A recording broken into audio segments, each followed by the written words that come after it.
welcome. I didn't know we was live. Let me find this song. Look, so you going to get the real deal. I ain't live yet.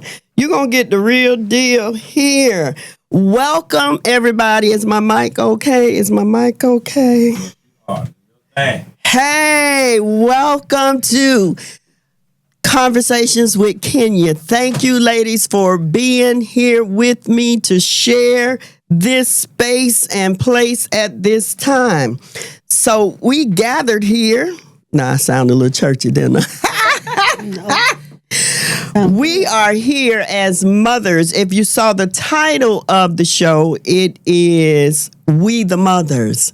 And I've asked these very beautiful young women to join me on the podcast today to talk about motherhood. And I know y'all think we probably gonna, just talk about it, but we're gonna talk about it from a space and a place that we know other women are standing in, but don't often talk about. So that's what we're doing here today. I had a song I wanted to play, but we ain't gonna worry about it. We're gonna get right into this conversation. I like to welcome my guests here, starting over here with lifelong friends. I've known this young lady to my left. Oh my God, I saw her post and it says since she was about 5 or 6. We are only, I'm 57. Okay, so there's not that much difference, but when you're younger, right, they seem so much younger when you're little and growing up. So I spend more time with her older brothers than I did her, but we all grew up on the same block in the same neighborhood, and we played a whole lot of hide and seek together. Mm-hmm. I'd like to welcome to the podcast Miss Yvette Chapman, you guys.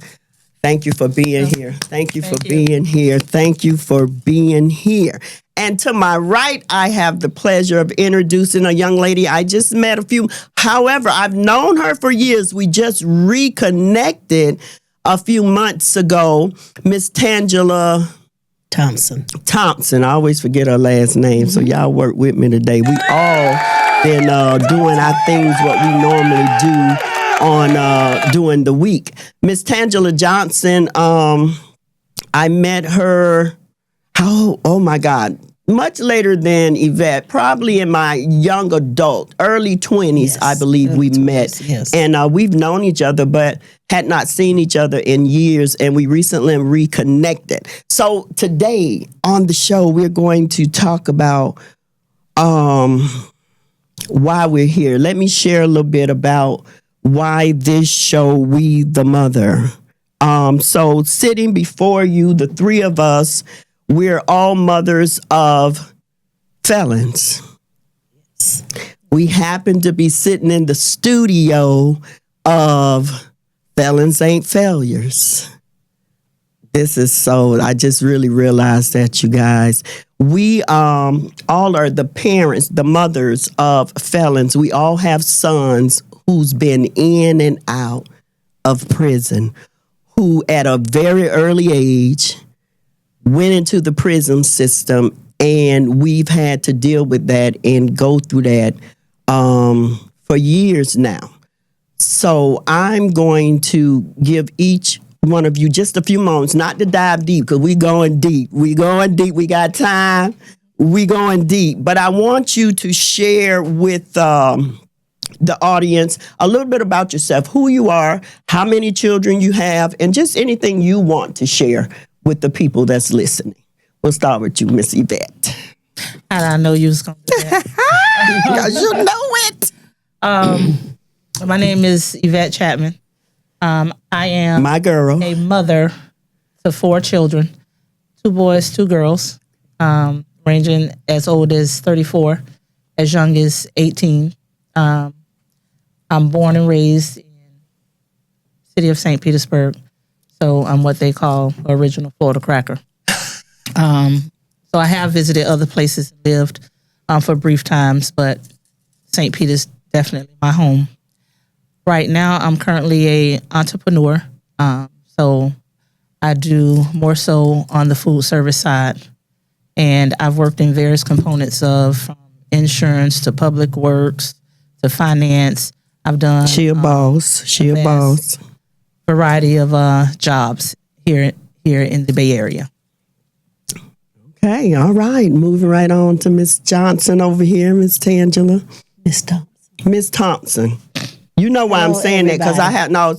pause. Because I have a friend with your first name whose last name is Johnson. Oh, okay. And that's why I keep saying that. Okay. Just correct me. I don't That's feel no okay. kind of way. You good. Miss Thompson. You good. Yes, I'm Tangela Thompson. I have two sons, 10 years from each other. 32 and 42. Amen. I've worked in various fields from customer service, home health care, school board, and no, I'm not a boss yet. Yes, you are. Yes, you are, honey. A mother makes you a boss. Thank you. And just been very real on a lot of things, and I don't have a whole lot to say about that. Man, she gonna sure open you up. gonna get it Yes. We gonna open this, and we just y'all let us warm up in here. Absolutely. This is the relaunch of Conversations with Kenya. I launched this original talk show almost going on 3 years ago, a little over 2 years ago. And I've been attempting to get back to it, but I didn't have a home. And so that was one of the reasons I hit the pause, because I didn't want to be hopping. People say you could just do a podcast at your house, but I ain't want to do that. Right. I wanted to be somewhere that I ain't have to worry about the sound and the mics and that kind of stuff. So look at God. And here we are sitting, and then not just in any studio, like the conversations that are held in this studio, they are surrounded around the support, the knowledge, the information, all of that, the purpose, the learning, the growth of felons. And so what better place that God would send me to call home again to Conversations with Kenya. So most of you know me. I'll tell the people a little bit about me. Most of you know, a lot of you know of me. Yes.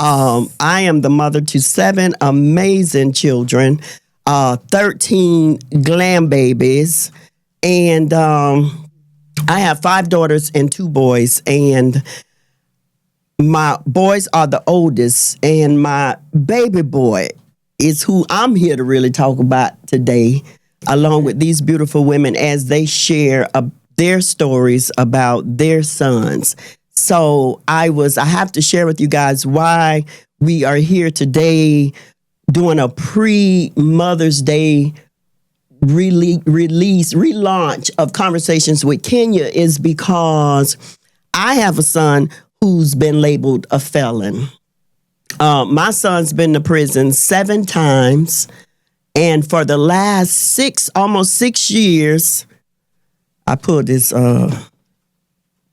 mugshot up today from his release and looked at the date of his last. Y'all, this gonna get real serious here today, okay?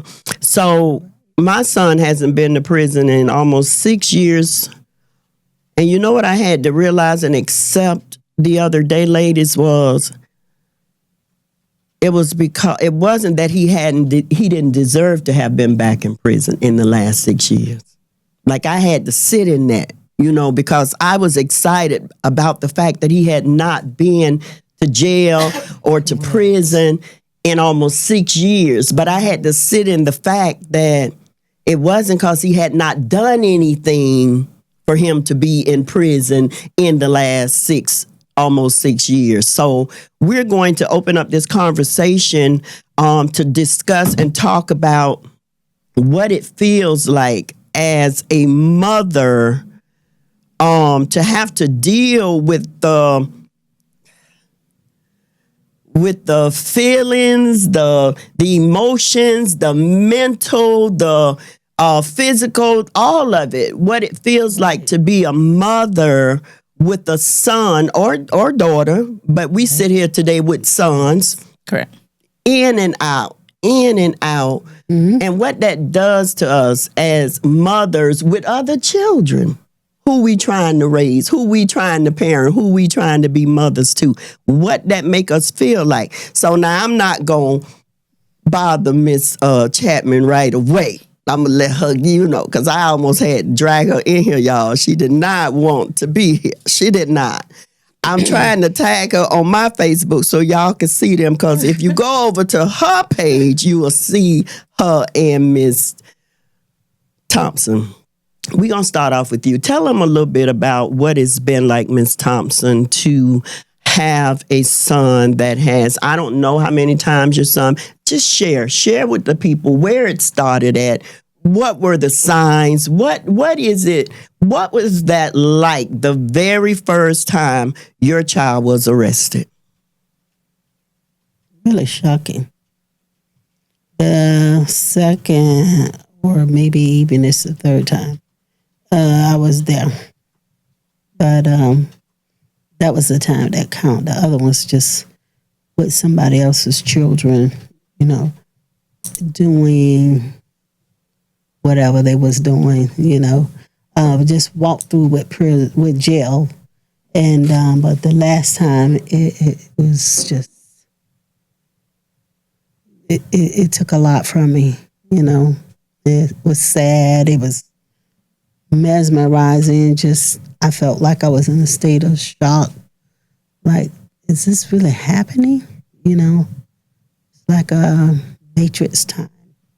How old was he the first time? And let's back up. How many times have your son been incarcerated? Well, the first two times was like, walked through being with somebody and got bonded out. The first time they were with someone, sitting in a car, smoking out on the wrong premises. The second time, he got in a fight with someone, and both of those was just like a quick walk through, but then he got, in trouble for it. But the last time was for the attempted murder. So, yeah. Wow, that's big. Yeah. So your son went to prison when he was 19 years old. 19. And that was his first time being incarcerated. Incarcerated. He was 19 years old and he went to prison for attempted murder. Mm-hmm. So he was just a baby. Basically having, how when mothers showing their sons and daughters, things like you got to do this for college, and he was in college, by the way. You got to do this for college, you got to get these papers in, or showing him about bills, or showing him about the regular things that when you turn 18 and 19, going into adulthood.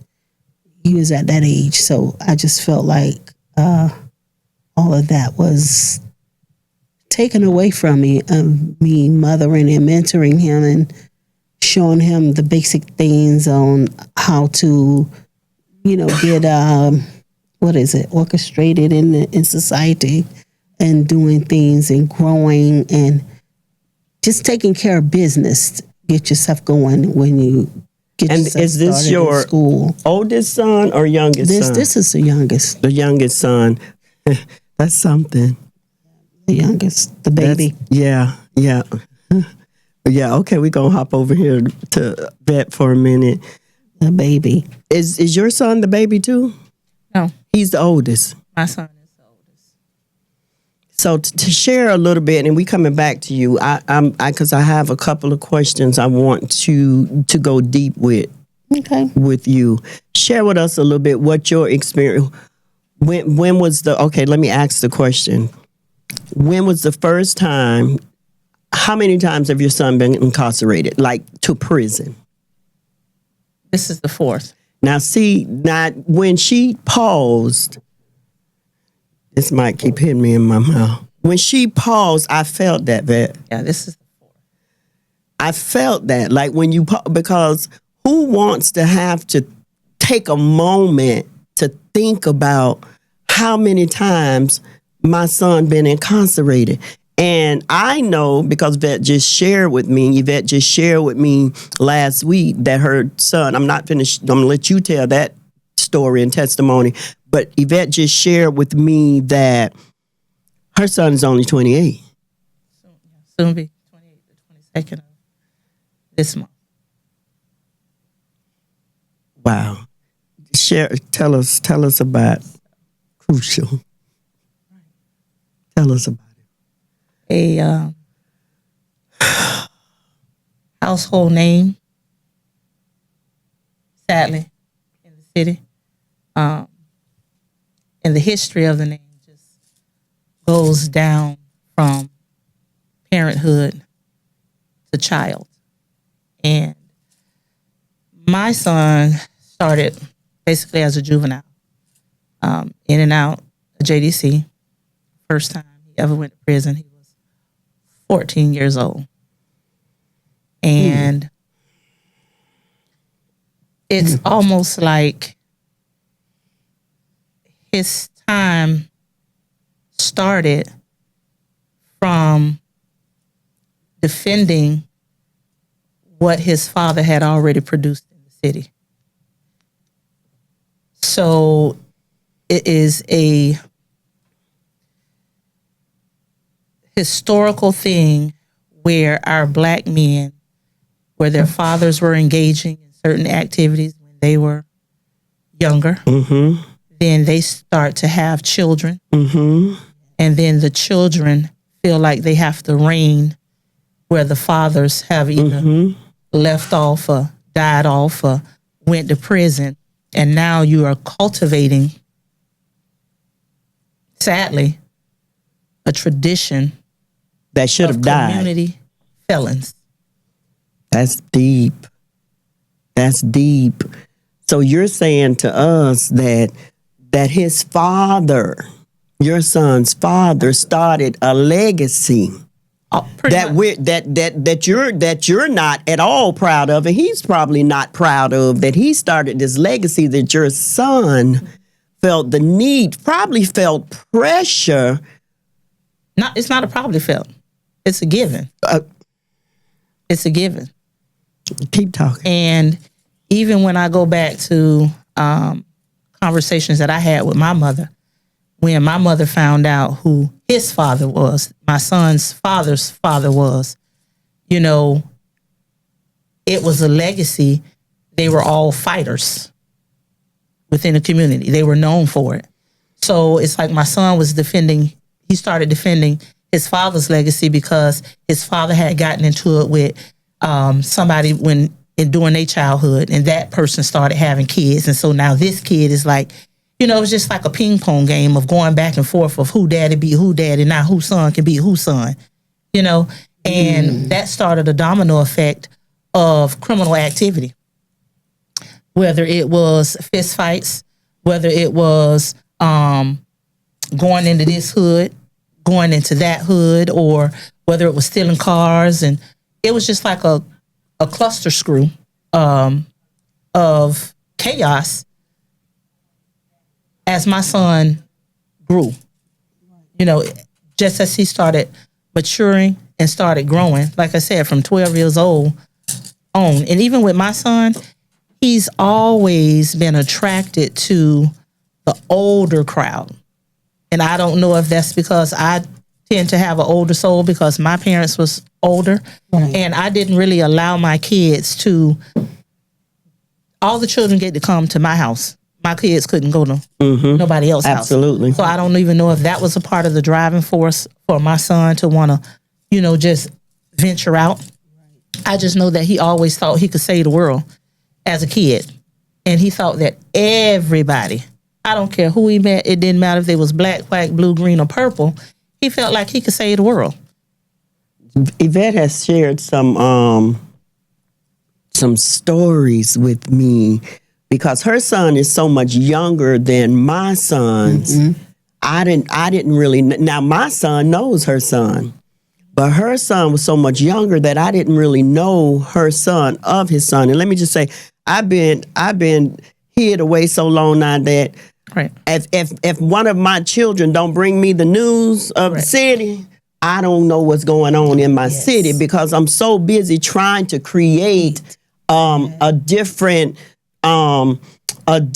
journey or a different legacy for my grandbabies. You know what I'm saying? So when me and Vet get together and have conversations and they're typically about our sons. Correct. The last time we got together prior to both of our sons and now being incarcerated again, and we're going to talk about that, her son was home. And I had never met him. And I got to meet her son. And I absolutely fell in love with this young man. Like, the things I had heard was like, yeah, sure. Yeah. And Vet would have to share things with me because the young man that was standing in front of me, and I believe we had a couple of conversations where I was really encouraging him to stay focused and stay on track. He had that little dog he loved, that little dog he would bring around. Kale, the one I have now. The one you taking care of now. And so when we would have our moments to go deep and have conversation, I could hear the pain in her. And I'm sure she could hear the pain in me because we would trade stories. So we're going to speed up. And I'm going to go back over here to Miss Thompson because I currently, let me tell y'all how good God is and how at times he's hilarious to me. So I've been on this journey of going to prison. I've never been to prison, but I feel like I have because my son has been so many times. My son has been to prison 7 times. And I feel like and y'all can testify to this. When they go, we go. It's just like being in there, except you're not behind physical bars, but there are bars, right? There's emotional and mental, and there is stuff. So currently, I work for an organization that's a reentry program, y'all. Like, it's hilarious to me when I think about it because of my journey. My son was 19 the first time he ever went to prison, and he's now 43 and currently in the county jail on his way to do his 8th bid. That's painful, y'all. He hasn't been and I opened up the show saying, although he had not been to jail or prison in almost 6 years, it was because he had got caught. It wasn't because he had not done anything to go. And so he's currently on 49th Street awaiting shipment. He's already got his sentence. He's on his way out. And I want us to shift now, because I feel a shift, and talk about what it feels like as a mother to have to do this time and time and time again. I know, and Miss Tangela is her son did 10 years. He went to prison when he was 19. He did 10 years. And her and I reconnected because he came through the program where I currently hold the position as a job coach for felons. So every day, Monday through Friday, you guys, for the last 6 months, I get to do what I didn't realize I love doing. My son's journey now makes so much more sense to me. It does now. It didn't then. But I understand now that God was preparing me for this. Because I'm going to tell you something. When I tell y'all, so y'all, listen. When I tell y'all these my people, your son, my people. Your son, my people. Felons, anybody with a DC number, Department of Corrections number, they're my people. And I didn't realize how deep or how serious it was to now being at this organization, this new organization. The organization is not new. I'm new to the organization. And I get to work with felons every single day, and it's changed my life. It's given me new lens to look through, a new perspective, and my journey with my son finally makes sense. And so I want to talk about that. I want you to take us here. I want to talk about what it feels like. Let's shift from the boys for a minute and talk about what it feels like as a mother. I mean, like for real, not for play.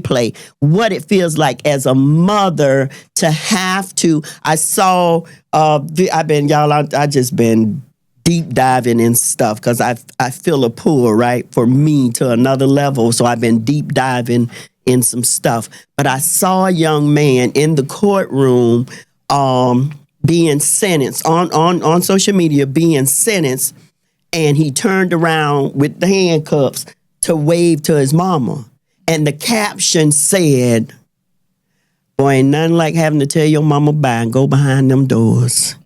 And immediately I was reminded of all the times I sat in that courtroom and watched my son go behind those doors knowing that it would be. And the thing I want you to talk about, I don't know, for me, even today, this being, the pain is the same. It still hurt. It's still probably not the same as that very first time, but this my child. This somebody I carried, I birthed. Ain't nobody like mama. Talk to us, Bet. Talk to us. Talk to us. For me, my experience, and I think I shared it with you. Mm-hmm. It's one of the most helpless. Good word. Yes. Helpless. Yes. Feeling. Mm-hmm. Wow. It doesn't even hold any definition. Jesus. I can just tell you, for me, even visiting, every single time I would visit, I'd die inside. It Yes, is the ma'am. most traumatic feeling in the world. And I think on Friday when you and I conversated, I told you, I said, Kenya, I understand death. I would almost prefer if he was dead, because that I know is guaranteed. It's final. It's final. But as a mother, to not be able to defend her child or go somewhere knowing that you should be bringing that child home with you, it strips you mentally, emotionally, physically, and spiritually. You lose a little piece of all of that each and every time. Facts. That Yes, it each is. and every time you have to literally pick yourself up out of every emotion. You have. You got to rearrange your mentality for each and every emotion. You have to battle with yourself spiritually. You know, you start to question, God, what you doing? You say this, but yet this. You said trust this, but yet this. Emotionally, you just in the world of wilderness. I don't think people who never experienced what you're sharing understand the depth of the pain that mothers go through when this happens. The last one of them. And each and every time I related to, when I worked in the city, I worked in landscaping division. And each and every time my son would go to prison, come home, to me it was like gardening. This is where I had to put myself, because I felt like I was planting seeds. I would watch them grow. And then you would watch your crop falter. That's deep, it. And then you would have to dig it out again, Because every time they go, you gotta go into these deep conversations. You gotta go into this deep mentality. You gotta go into this emotional place. So each and every time, I felt like I was recropping. Jesus. But my crop You already knew wasn't gonna land. Wasn't gonna last. Wasn't gonna last. It's out there. And so y'all understand why we needed to have this conversation and why this woman is sitting here to give us a whole different perspective to help us see it in a way that not even I've experienced the same pain, and I didn't think about it. When I tell you that is an what is called an analogy. Mm-hmm. But it's my survival. I have to put myself in those analogies in order to survive through prison, through being a mom, because you still have to come back. Like for me, my kids are in stages. He's my oldest son. I have 2 younger than him. So even through all the pain, just like this time, I sat for my 52nd birthday in a courtroom. Talk about it. And my gift was sitting watching my son be sentenced to a 27-year sentence. But I still had to walk out that courtroom. Still had to be a mama. I still had to go to work. I still had to go to work. I still had to shift my mindset. So before we shift over and let Ms. Thompson talk a little bit, share with us what that's like. That how do you do that? Because I'm sure there are some people watching who may be and they don't know how to deal with them emotions. They don't know what to do with them. Talk about what it is that you do to cope. I can't even. Honestly, if I want to tell you the truth, I don't know. Amen. Tell the truth. I just do. It's almost like another analogy. Yeah. It's like, you remember the movie Finding Nemo? Mm-hmm. You just keep swimming. You just keep swimming. Amen. It don't matter how far down you go. You trying to get to the top of whatever the top is for you. Mm-hmm. You know, if it's emotionally trying to get to the top, if it's spiritually trying to get to the top, if it's physically trying to get to the top, you just keep swimming. Talk to us, Thompson. Share with us what it's felt like for you, because I don't think that the pain, I don't think the pain is any different. Just because your son hasn't been as many times as our son, the pain is still that you're a mother. This your child. And it's your baby boy. And so I know that it's still very painful. So I want to hear from you what that feels like for you as a mother. Not about your son, but what that feels like for you as a mother. Mm-hmm. Debilitating. I mean,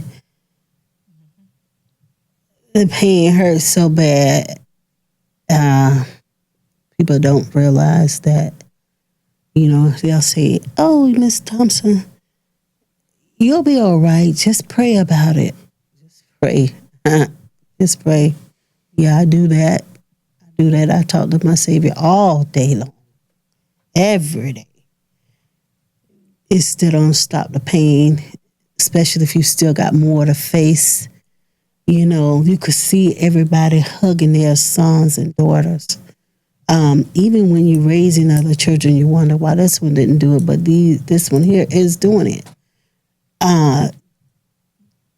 It just makes you feel like, what I'm not doing. What did I not instill in this one that I instilled in this one, You can't take it back. How do you move forward? Like she say, how do you feel? Because it's always while they're in prison, so many things happening. There's so much evil, demonic, lies, treachery, deceit.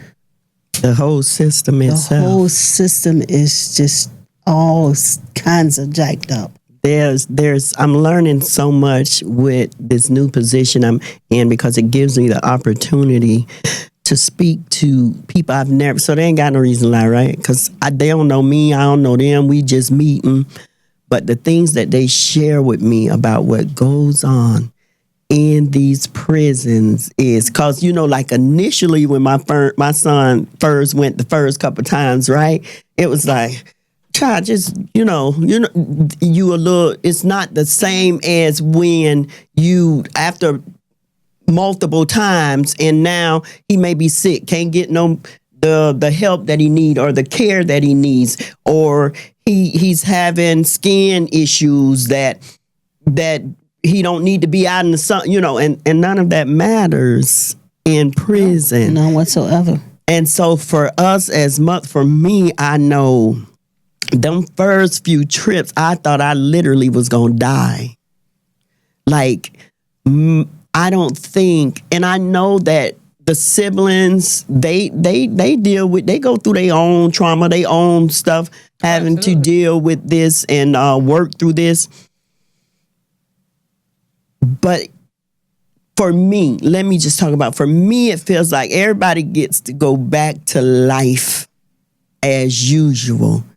But I don't have that option. You don't have that option.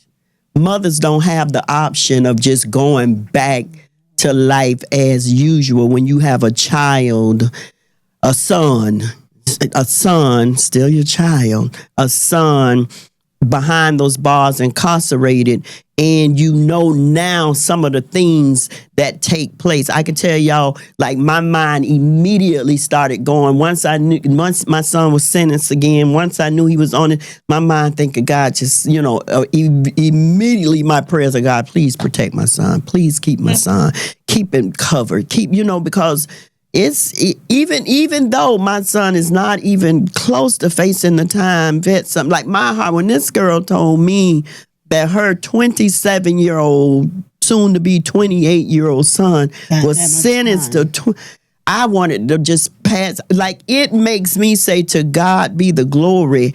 I just recently got a word that my nephew was sentenced to life in prison.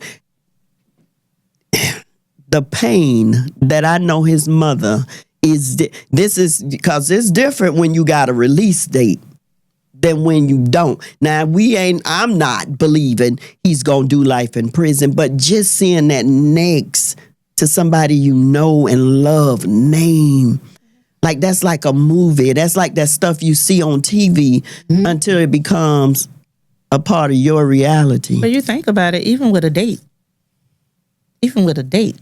Time. like we say, it's not even about the time. You still living in a matrix. You are. Because of where they are. Absolutely.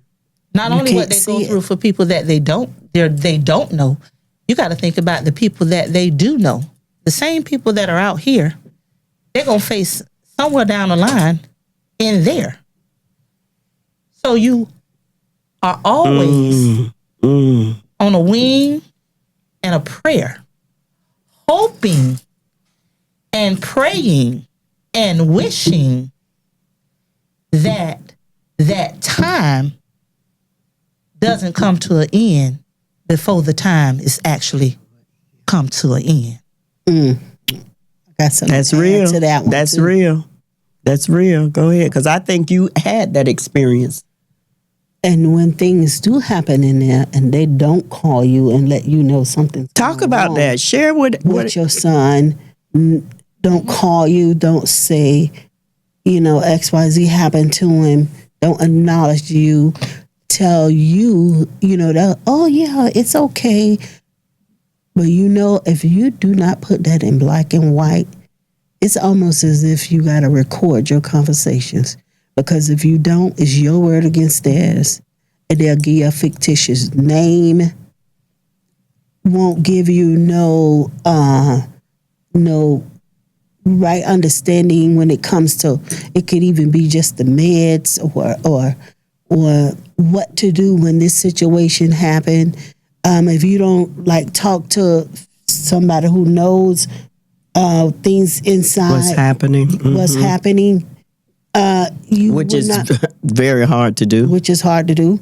Mine was went to actually 13 different prisons in the 10 years. That's unbelievable. Most of those times, I'll say out of the whole 10 years, I know for a fact they try to make him out into an animal, saying all these things that he was. And why would he get out and do what he's doing?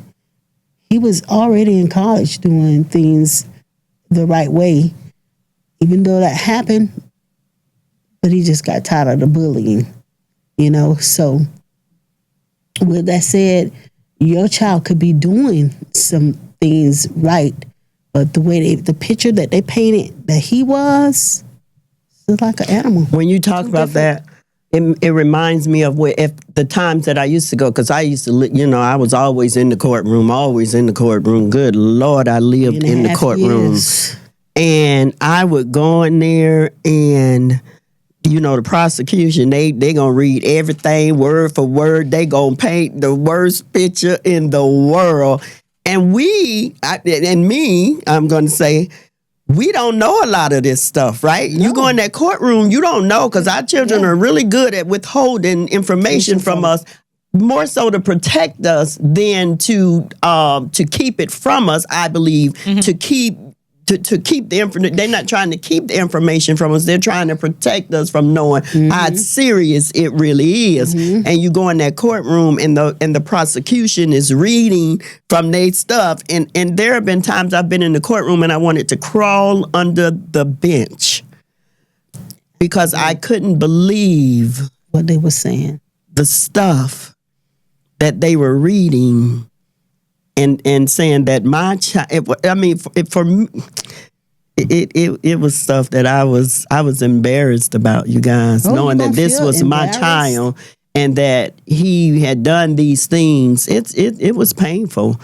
It was painful because here's the thing, I know I hadn't raised him like that. Every channel of emotion, you're gonna experience it. I like what Vet said when we open it. It's like dying every time you go in there and come out. It's like dying, like leaving a piece of yourself. And I saw Vet look a little, a certain kind of way. So I can tell y'all, I sat the other day knowing that I'm getting ready to do this journey with my son again, and I wasn't sure if I was going to visit. Now, I'm saying that now because we in the early stage of it, right? I'm like, I don't want to go through people touching me, and I don't want to deal with that, y'all. I don't want to deal with it. And they don't understand it. And that's another thing. It's like even now, social media, I look at, sometimes I just be so floored and flabbergasted by the and I'm going to call it what it is. It's Please like almost the stupidity of glorifying prison. I've never seen so many people act in ignorance and stupidity that it almost makes it fun for these people to keep reoffending. And I think that's why they do it. I've never seen so many people literally money pot glorify, not even their friends. Right. Even their friends. If they make it like you get all these free you to da-da-da-da-da-da-da. It's like, what conversations did y'all have prior to the prison? Correct. Did you say, man, get your life together, go to school? No, they're not. Get your life together, go take up a trade. They're not. Like the minute they go to prison, it's like this whole hoorah thing, like it's a free them, the military. And I'm like, she said the military. No, it's the truth. It's the truth. And so you just brought the shift. It's the truth. You're absolutely correct. And when I see it as like when we celebrate or we make or we make light of and fun of situations, because here's the thing, most of those people who encouraging you or clapping for you when you acting a fool and doing things that's probably gonna lead back to your incarceration, they gonna be gone. Every time. They clapping right now, but in a minute they won't be clapping. Every time. And that is a part of this whole this criminal system that I don't understand. Unless I'm a black woman sitting here with black sons, and so it's my people. I'm not really concerned. I shouldn't say concerned. Maybe, I don't know. But my focus is because I have brown grandsons that's growing up, and so we have to figure this thing out. Like, so now I want to talk about what we as mothers, that's why we sitting here today doing this podcast, not just to be on here talking, but we're here hoping to educate somebody, to help somebody, to help some mothers whose son may have not been to prison yet. But we gonna share some of the signs and some of the things that they could probably do different, and that that it is really important that they pay attention and try to do those things, or they'll be sitting at the next table with us talking about having this conversation about raising or loving or encouraging or visiting or writing letters to a felon. But I'm also tell you something, Kenya, because we talked about it, and I touched on it when we talked on Friday. Mm-hmm. You remember me telling you we could do all those things. Yeah, you did. we could be the perfect parent in the eyes of ourselves, in the eyes of our kids, in the eyes of our friends. You literally can do everything right in your that you think is right. Mm-hmm. Life that you think is right. You can relocate. Mm-hmm. You know, you can send them to the best schools. Been there, done that. And my mama used to always say, and it's something that it stays with me, because I had a brother that was in the system. Mm-hmm. Yes, ma'am. And if you know my family, you'll sit and be like, well, why? Mm-hmm. What's going on with these kids? Absolutely. What's going on with him? And it's the same thing for me. It is. It's embarrassing. It is. Because when people know you, know what you stand for, know what you go through, know the sacrifices that you make, and it's a one-time thing, it's a mistake. When it's recidivism constantly, back and forth, you know, it's like, what's going on? My mom used to always tell me, I don't care what you do. I don't care where you go. You gonna take you with you. Period. So if they don't want the change is not coming. You can pray. You can do all of that. And maybe about 7 years ago, I was in a deep thought one day, and it came to me like God just threw it in the sky. It came to me just as clear as day. And I said it, and I posted it on social media. Because like I told you, it was some people speaking, doing sort of like what we're doing now. Mm-hmm. Right. And it came to me plain as day. My mom used to say, you always got to be careful who you have kids from, because there's some things that DNA. Baby. Come on now, speak. Baby. A lot of our kids, and we miss it because we wasn't taught that. A lot of our kids need to have their genetic mental health addressed. 100%. 100%. I completely agree. We missed the mark. I say that I say it a lot, that we somewhere we dropped the ball, and you're absolutely right.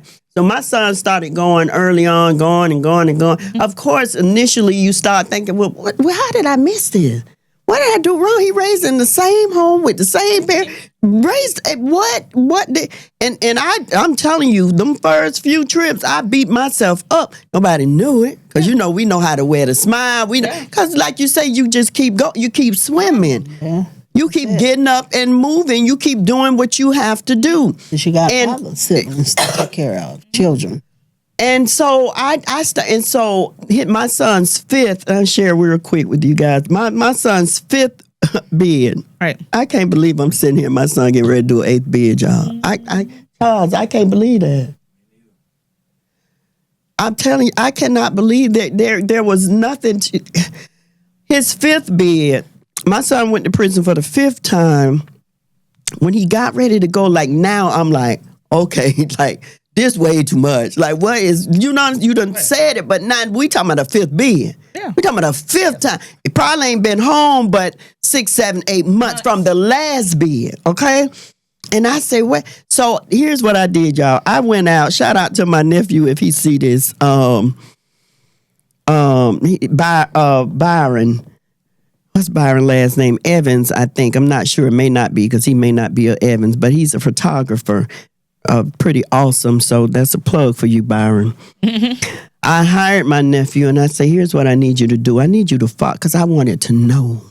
I said, I need you to follow my son around. I want you to record him in his purest, rawest, because I need to know what this boy, like, what is life like for him that he keeps going to prison. I didn't understand it, and I was starting to blame myself.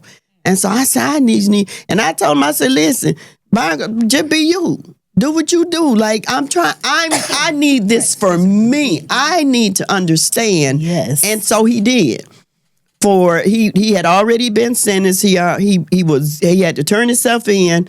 And so for like 5 days, I think Byron, I still have the video. I think like 5 days, Byron followed him around, y'all. And the parts that I'm reminded of, because of course we went back and watched the video, but here's what happened, y'all, in them 5 days. One of those nights, Byron came over. Now, mind you, he'd been following him around. That this may be the night before he turns himself in, and Byron comes to the house, and Byron interviews my son's siblings, each of the other kids, and they get to share and talk about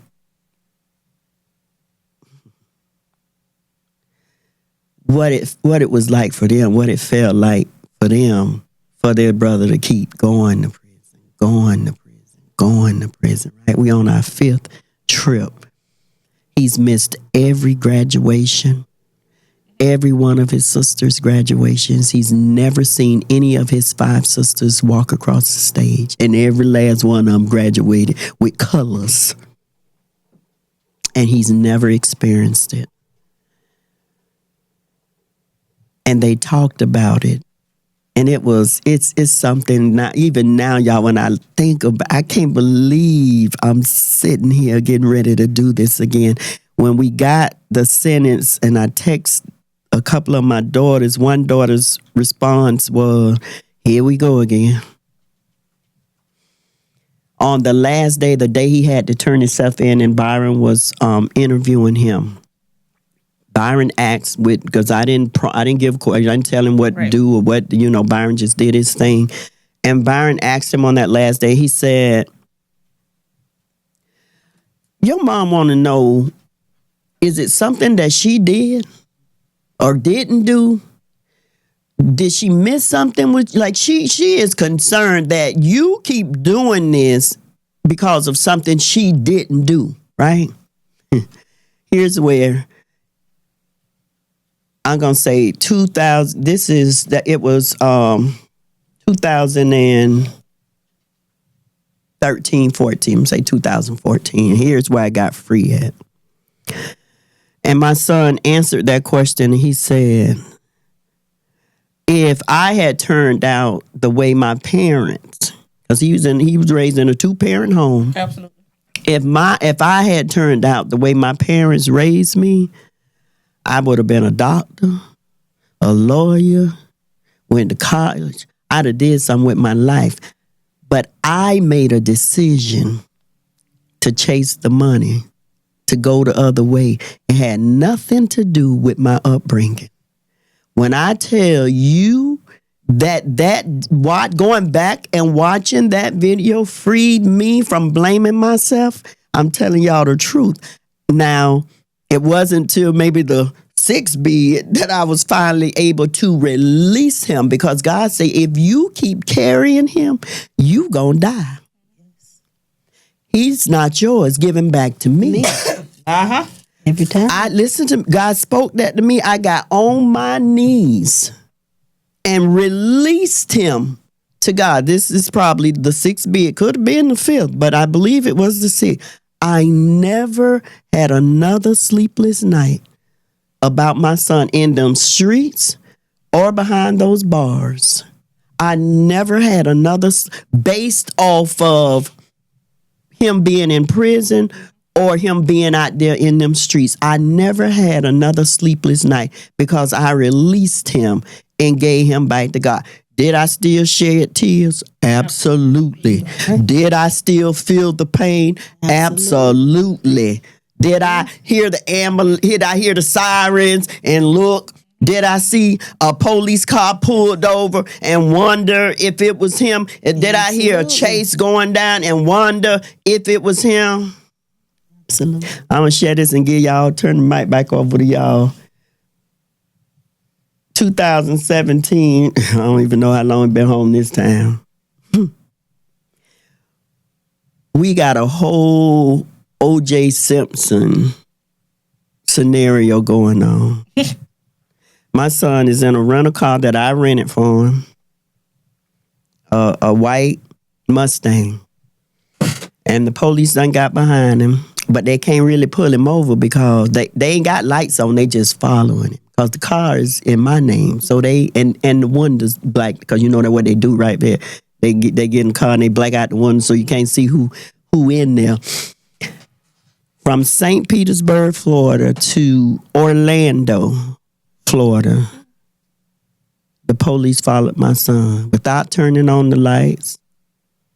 All the way with me on FaceTime. I'm on FaceTime with him. Here I am, my silly self, acting like he in the right and they in the wrong. We do that. Like, that's that month, right? That's 2007.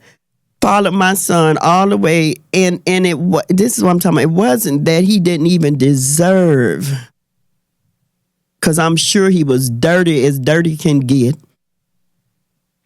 They never turned on the lights, but God allowed him to come home that same night. He didn't even go to jail. But do you think that did anything to deter his behavior?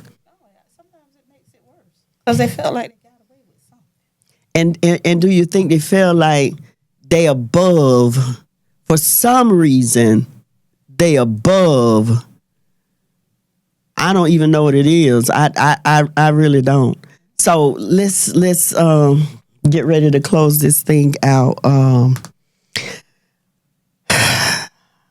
I want you ladies to take a moment and talk to the listening audience. There may be a mother out there who dealing with the same thing we dealing, going through the same thing we going through. Son in and out of prison. Or there may be a mother out there who got a son and he ain't been to jail yet, but he doing some stuff that could possibly lead him there. And we know, let's not act like we don't know when our children acting up. We may not know everything, but mothers know things. God reveals things to us. And so let's holler at the mother that may be out there dealing with it. Encourage her. Let her know we got her. You know, she want to reach out to her. She absolutely can. We got you. We do. But we also want to holler at the mother whose child may be on that path. And he ain't crossed over yet there. I mean, just one word of advice. I don't know what it is, because different strokes for different folks, but just one word of advice, encouragement, anything that may, I don't know. Opinion? I honestly don't have a word of advice because it's like going through the stages of school. You know, everything is like a learning curve. Even when they start to go down the wrong path, like it's literally like stepping it from pre-K to kindergarten. You know, whether it's a good activity or bad activity. As a mother, an active mother, I tell my kids, not just my boys, but my kids, if you do good, I'm automatically going to reap the benefit. Life is a domino effect. When you start to do bad, I start to feel bad. Life is a domino effect. And there's really no words that you can offer a mother that can see their child on a path to destruction because you can't control it. Again, it doesn't matter what you do. It's in them that has to want to change. Now, she just said she had no advice. Now, I just think that was that's no advice. She didn't have a word. That was sure enough a word. Well, it's a word. Okay, we'll take it. I don't have no advice. That was honesty. There's no advice powerful. that I can give a mom. But let me just say this. You just did. You just did. And you want to know how you did? Because you said that it's just, man, that was powerful, baby girl. You said it's just like being in school. You got to go through them grades. You got to go through them. You got to go through them grades. Go ahead, Miss Stanton. Well, I will add to what she says, too. We know good, follow good. I love that. Good, follow good. Advice, right? Good advice. And that was it's powerful. Always somebody else is in our children is outside of us. Absolutely. And so you can lay a good foundation for them. Like you say, lay it at the altar and give it to God. Even though it took us some challenges to get there, to give it to Him, they got to have a ready-made, willing mind to want better for themselves. Like we as a parent want these great things for our children, they got to want it the same way. You know, no matter what we do, what we go through, we have to always remember it's more than us in our children's ears, because like she say, some of them just think that it's cool to do what they do. It seems as though they think it's cool to do what they do. Or maybe we love too hard or too much. I don't know. But, you know, we have other siblings that we have to look after too, and want the best for all our children. Amen. So I could go ahead, babe. And I'm gonna leave you with this, mothers. Like I said, it's not really advice, but it is some form of encouragement. Encourage. And I'm gonna leave it at this. Sometimes it's like, if you remember the little nursery rhyme, it was like going across a boardwalk. You know, you're going to get in trouble. It's only certain ways to go around it. Sometimes you can't go around it. Sometimes you just can't go over it. Go through the motion. Sometimes you can't go under it. You just got to go through it. Powerful. And going through it helps you grow through it. Amen. I 100%, you know, I just told, I love that. I love everything you're saying. You say what you want to say. It was all packed with good word. I just told my son, and here's the thing, I think you ladies both have experienced this.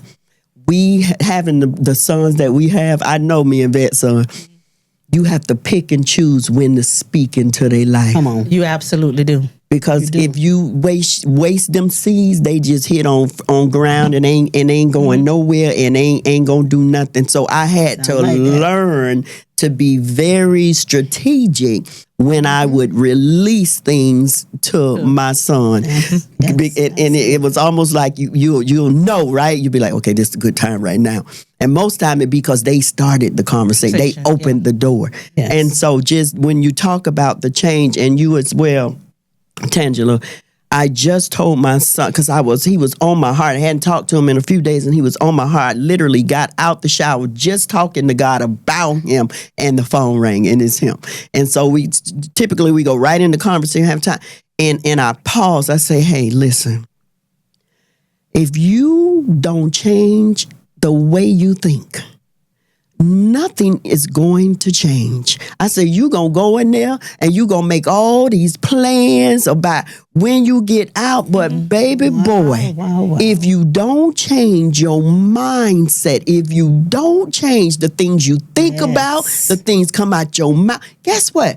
You may go another 6 years without getting caught or without. But if you don't change, so I 100% agree with you when you talk. If they don't change, nothing change, and we know that. Why? Because we had to change, right? We had to change for our lives to change. Yes. And so we're going to get ready to close the show out, but we cannot close the show out without talking about the fact that we are all mothers, right? Yes. But I wanted to touch on the fact because none of us, the three of us, have our mothers here with us on this earth. And all of us have different experience and had different relationships with our mothers. But here's the one thing I've learned over the years. My mom has been gone since 2001. She actually passed on May 9th, which is tomorrow. And just like this, May 9th, and then Mother's Day was that Sunday. So that Friday in my home, she transitioned, and then I had to go to church on Sunday and celebrate Mother's Day like I was okay. Yeah. Because everybody expected me to be okay. So Mother's Day is bittersweet for me. I enjoy it. I love it. My children occasionally, sometimes, celebrate me to the fullest. Not as y'all listening, y'all not as much as I would like for you, for y'all too. But and here's why I want to end the show with that, because I realized even though me and my mother was not best friends, right? When I hear, especially like Charles over there in the corner, y'all. And when I hear Charles talking about his mom, and I don't know, because we've never had any deep conversation about their relationship, but I can see the love. I can see the honor. I can hear the respect. I don't think I've ever known them not to honor and respect their mother. But what I'm saying is that if you still have your mother here on this earth, no matter what she's done, no matter what she didn't do. Now, we're not talking about no narcissists, we can say a whole lot of things, but here's what the word of God says. Honor your mother and your father, that your days will be long on this earth. Things will be well with you. So I believe we have a lot of young people leaving this earth, not just because of what they've done or they're doing, but because they do not honor their mother and their father. You can't change it. I don't care what you believe. I don't care what you read, what you heard. You can't change it. Honor is important that don't mean they got to be in your life. That don't mean they got to be your best friend. But baby, when I tell you, I miss my mama too. I would give anything other than a life. You know, I wouldn't give mine or my children or my grandchildren, but I'd pay any amount of money to be able to pick up this phone and hear her voice. We were not best friends, but baby, I miss them crab days. I miss going by her job to holler at her because she been working 16 hours off. I miss my mama. And so I want to encourage the people out there, if you still got your mama, love on your mama this weekend. Honor her and respect her, but I want the ladies to share briefly, because for me it's hard, y'all. It's 20, almost 30 years, and it's still hard.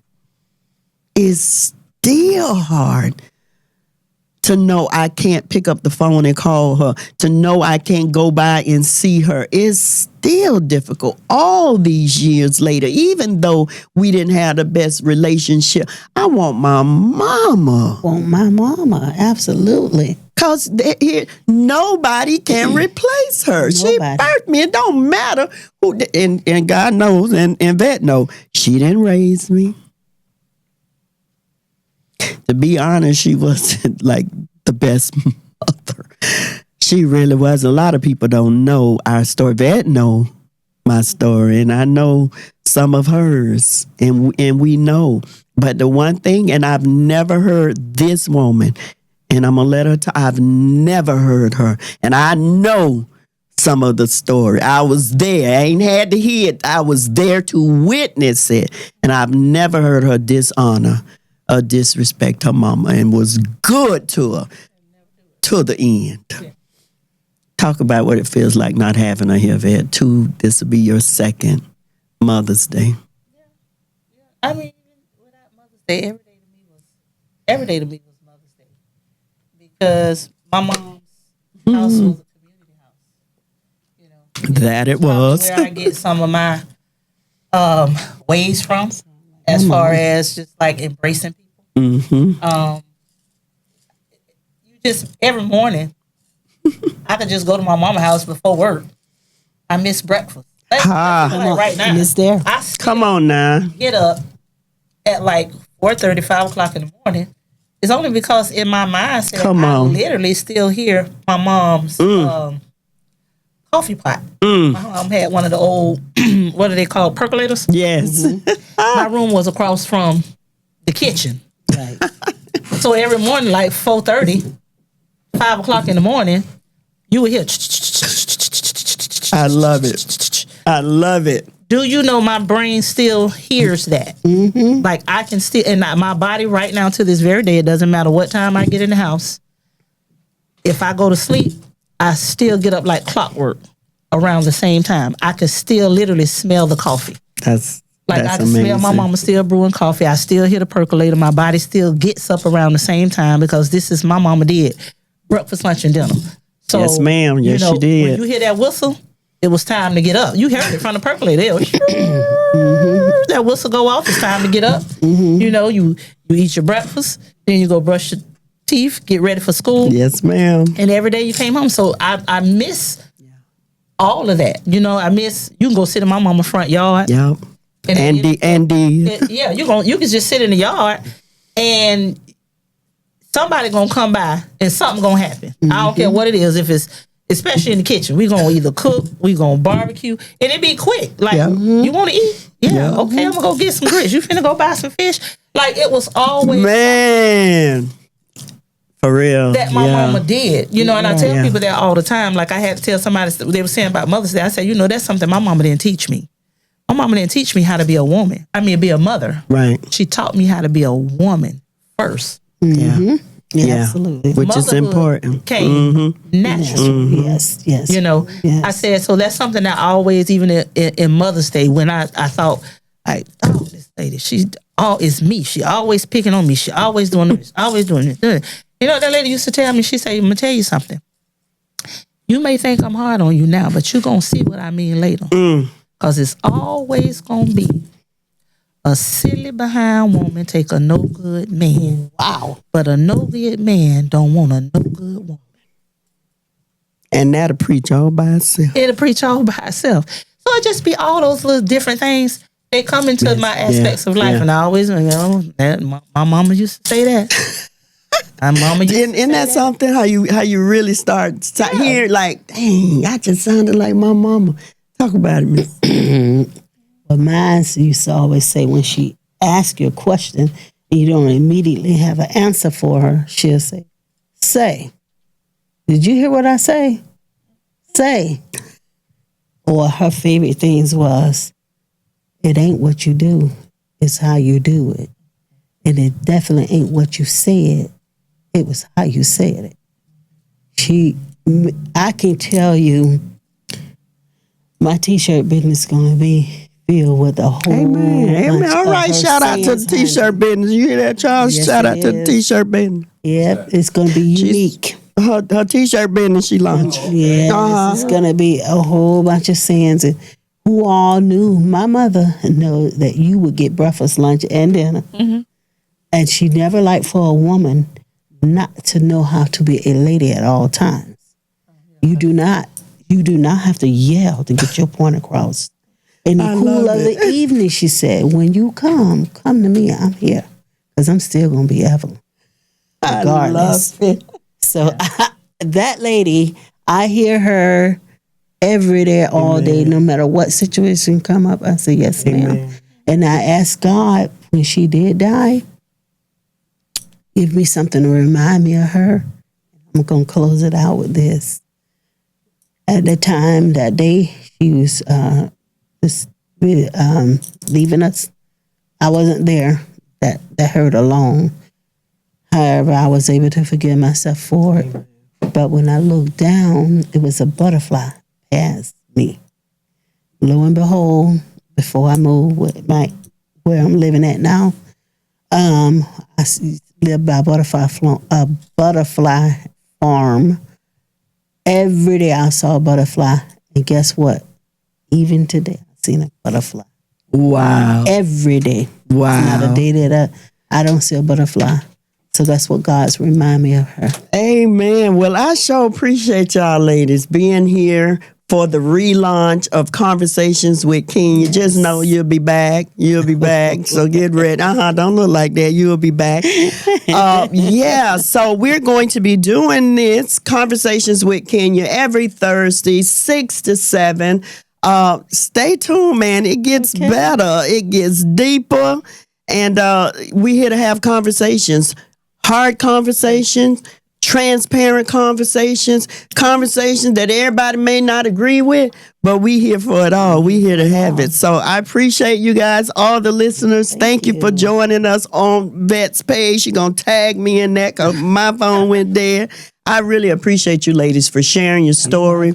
I'm sure it's going to absolutely bless somebody, and somebody's going to take something away from it, because if we can't be helpful, right? What's the point? Absolutely. That's right. What's the point? Thank you, ladies, for joining me. You're welcome. We out.